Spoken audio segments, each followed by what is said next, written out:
If you look at this question is asking what is the value of cos? 2 cos inverse 0.8.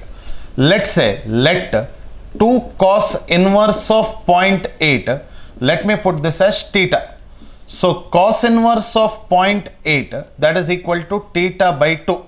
So 0.8, that is equal to cos theta by 2. 0.8 is equal to cos theta by 2. Now we are left with, if you put this part, this is equal to what? So I can say cos of, so let me say the value will be V, okay, say, let the value will be V, let the value be V. So V is equal to cos of, what do we get now? Cos of theta, correct?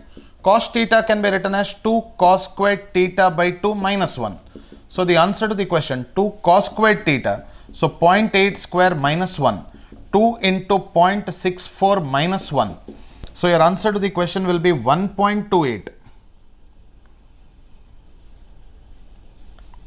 1.28 minus 1, 0.28, which means none of your options are matching there. So answer to the question is none of this. This value V, okay, what is that value? Let me call that value be V.